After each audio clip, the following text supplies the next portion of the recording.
Hello all my beautiful sisters from those other misters. Welcome back to my channel. It is time for, I keep thinking monitoring my beauty purchases, but it's not that time yet.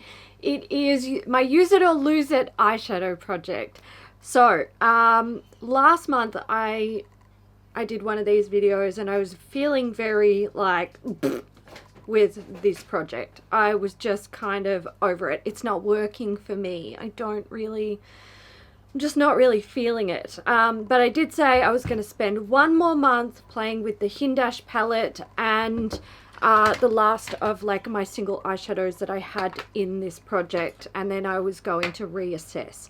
Now in my mind, reassess meant bin it completely. However, I had a little change of heart and I am going to keep doing this project. I might rename it. I haven't worked out what I'll call it yet, but I am going to change it up. It's going to be different to what I'm doing. And I'll let you know what I'm going to keep doing or what I'm going to do after I go through this stuff. So I've said it a million times before. I'll probably say it a million times again. I really like the Hindash palette. I really like it. I haven't had any issues with it. I particularly like mixing and playing with the different colors in this palette. That's where I kind of have the most fun with this. It really allows me to play around with color theory and discover things that I didn't know about color theory. Look, makeup artist background, but color theory was never ever my strong point. And while I definitely know the basics and I know even some of the not so basics, this palette has taught me a lot, which I really like. I find it to be the educational makeup palette in my stash because it literally is designed to encourage you to mix shades. So I've been loving it, but I'm putting it to bed for a while. For how long, I don't know. That will remain to be seen. I still have a huge eyeshadow palette collection.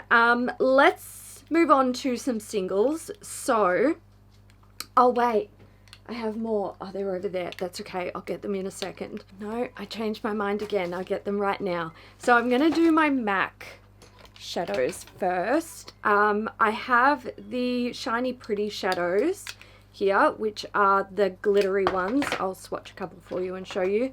And then I have one from the holiday collection, I don't know, 2 or 3 years ago in It's Snowing. That's an extra dimension.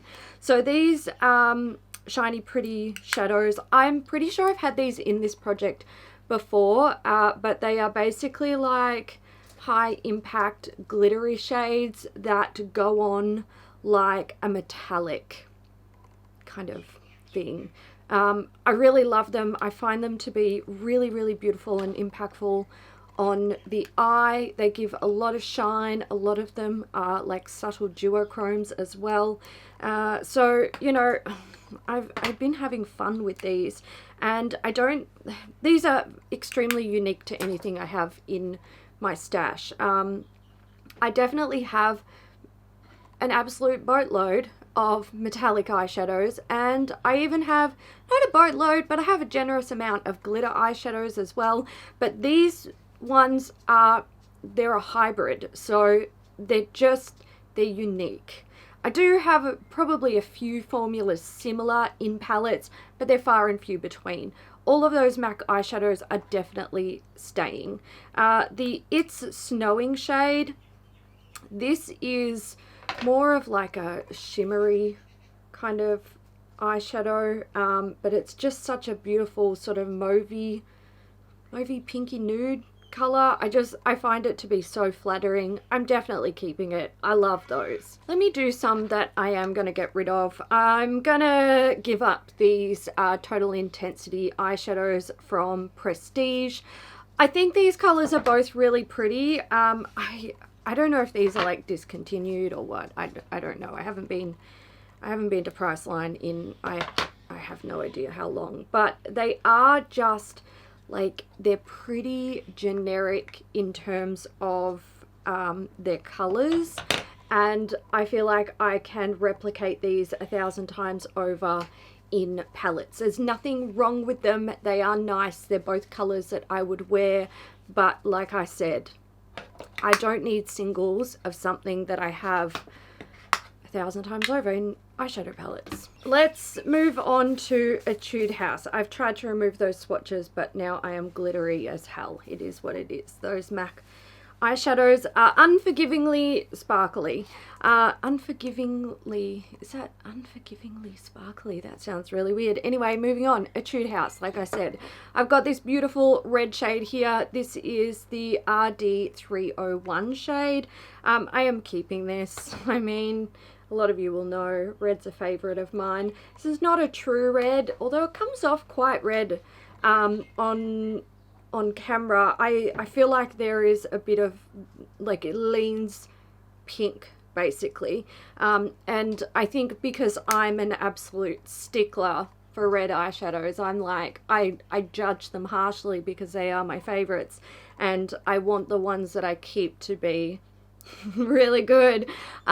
When they're not a true red, I can see it a mile off, but in saying that, I really like this formula. It almost is a little bit creamy, and it's beautifully pigmented and smooth. And then I have the shade PP504. This is a really, really beautiful, subtle taupey shade, and I am going to keep that. Yes, I can probably replicate it in palettes, but then I also think if we're ever allowed to travel again in my lifetime, I can picture myself taking like a small, like one of my little Visa palettes and just a couple of single eyeshadows like this, because the packaging is really sturdy, they travel well. I've already traveled with them, I already know, just to sort of complement what I'm taking on a small scale. And finally, I have 3 shades here from Etude. These are the Couture, I don't know, Couture something something Couture. That's all. It just says Couture on the front. So I am keeping 2 and I am getting rid of 1. The one I'm getting rid of is Mismatch. So look, I'm a bit torn about this. I'm actually wearing it today. You can't tell, you can't see it on camera. Now, what I love the most about these shades, you can see that's like one of those blue brown kind of shades from MAC. Swatched, you can see it there, but when you put this on the eye, it is so subtle. And also this one pulls off like pink on a particular, oh, you know what, fuck it, I'm gonna actually keep it. Reminds me a bit of like a blue brown Stylishly Merry. It's so strange. And I was thinking, oh, I'll get rid of it because you can't see it on camera. In person it's very, very subtle, but that's what I like about it. It just adds this ever so slight sort of duochrome hint to the eye, and it's like blue nudie pink, and I just think it's beautiful. But because it doesn't really come off on camera, I'm like, is there any point in keeping it? But also, fuck it, I'm gonna keep it. And that means I'm also keeping these guys. I was keeping these guys anyway. Again, these are super, super subtle. If you like pigmented eyeshadows that are really obvious, or you like medium pigment eyeshadows that are still fairly obvious, you're not going to like these at all, because these are super, super subtle. This is the shade Retro Punk. So this, again, it's got Stylishly Merry vibes. It's kind of gold with like pinky hints to it, and there's a little like hint of green in there, which gives it a little bit of an old gold vibe, but again, super subtle. And the last one is Order Made. This one is kind of like a coppery light fuchsia. Is that fair? It's kind of like a bright, I don't even know. It's the tone in there is sort of pinky purple, but it's brighter than the pink tones in the ones that I've just shown you. I like them. They're super subtle. They won't be for everyone, but I actually think that they're probably the most unique eyeshadows that I actually own in my collection, hands down, because I've never seen eyeshadows like this from another brand. They're probably out there, probably more Korean brands like this one, but in like Western makeup palettes, never seen them. Never seen singles like that from a Western brand. Probably because they actually wouldn't be considered popular because their pigmentation is so subtle. So that puts to bed that era of the project. And going forward, I am just going to use my collection organically. So usually at this part of the video, I would show you a new group of products that I'm going to use over the following month. And then I would come back and update you on how I went with those products. I'm finding that to be very restrictive because what I feel like putting on my eyes today is not necessarily what I want to put on my eyes next week. And I find that, you know, I've tried to make it easier for myself with this project where I'll be like, okay, so I'll take like some nude shades and some colorful shades and like some sparkle and all this, and then I've got a whole bunch of products. But when I'm sitting down to do my makeup, I'm feeling like I can't be creative. Like I feel boxed in basically, and I'm always thinking about, oh, I've got such a massive collection and I feel like I can't use it because I don't want to disappoint people and be like, I didn't use any of it because I actually wanted to use this. And the obvious answer to that is just don't introduce products. Don't introduce products.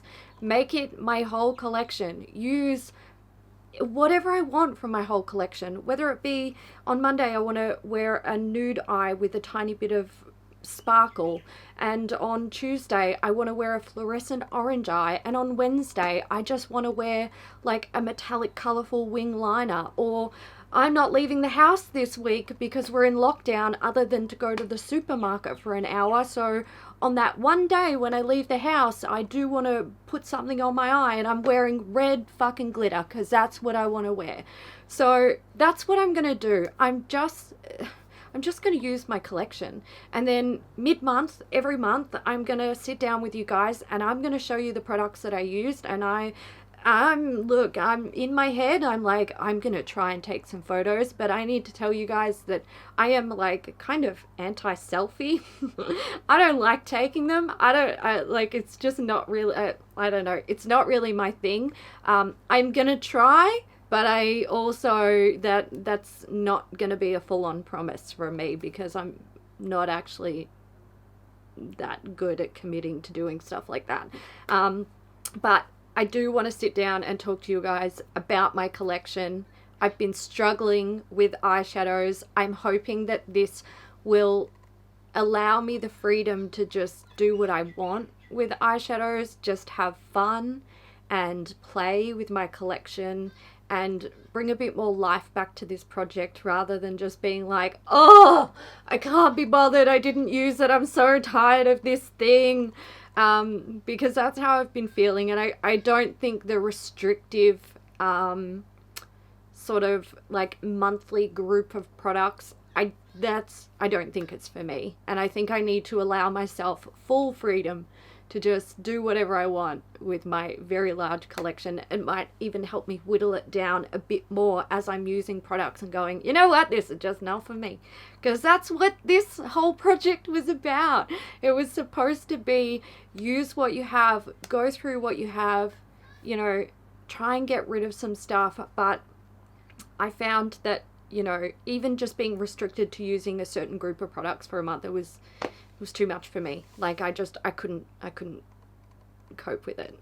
It's not for me. Okay guys, so I am gonna leave that there. I will be back in a month with another update with this project. Who knows what I'll use? Who knows? Also, say a little prayer for me that I might be able to like find the inspiration to take some photos. I won't be taking photos of my bad eye looks because they do happen.